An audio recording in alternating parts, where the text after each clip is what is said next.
السلام علیکم ناظرین، آپ دیکھتے ہیں ہم سوشل ایشوز پہ بات کرتے ہوتے ہیں اور معاشرے کی بہت سی بیٹیاں ہمارے پاس آتی ہیں اپنے مسئلے مسائل کو لے کے، اور ان کی آواز کو آپ لوگوں تک پہنچانا ہم اپنا اخلاقی فرض سمجھتے ہیں۔ آج ایک بہن میرے ساتھ موجود ہے اور کافی پریشانی کے عالم میں یہ آئیں، تو آئیے ان کے جو بھی معاملات ہیں ان کو جاننے کی کوشش کرتے ہیں اور آپ تک پہنچاتے ہیں۔ السلام علیکم۔ وعلیکم السلام۔ اچھا بہن، مجھے بتائیے گا زندگی کے کیا ایسے مسئلے مسائل ہیں جن کی وجہ سے آپ پریشان ہیں، ہمارے ناظرین کو بتائیں۔ میں نا والدین کی ایک اکلوتی بیٹی تھی، تو میرے والدین نے بہت مجھے لاڈ پیار سے پالا، بہت لاڈ اٹھائے انہوں نے۔ تو بات آئی شادی تک، تو انہوں نے میری مرضی کے مطابق میری شادی کی۔ تو جب میری شادی ہوئی اس کے بعد میرے شوہر نے مجھے بہت بہت لاڈ پیار کے ساتھ انہوں نے مجھے رکھا اپنے پاس۔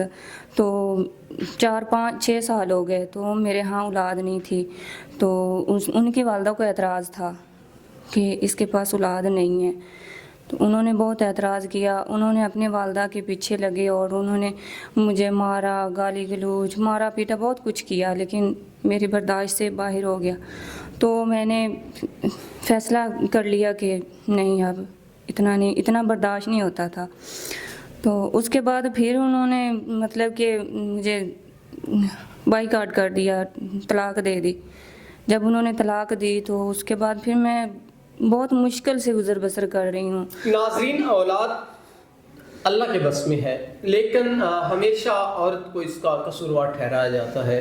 یہ بانجھ بہن بنا دیا گیا ان کو، جب 5-6 سال ان کو بچہ نہیں ہوا تو انہوں نے ان کو طلاق دے دی۔ تو اب آپ بہن کیا چاہتی ہیں؟ کوئی ایسا انسان جو آپ سے بچے کی ڈیمانڈ نہ کرے اور آپ کی تمام تر جو اخلاقی ضروریات ہیں وہ بھی پوری کرے، تو آپ نکاح کی خواہش رکھتی ہیں؟ ہاں جی، کوئی مخلص انسان ہو، اچھا ہو، ہر حالت میں مطلب کہ قبول کرے، عزت دے، اچھے ہیں، نکاح کرنے کے لیے تیار ہے۔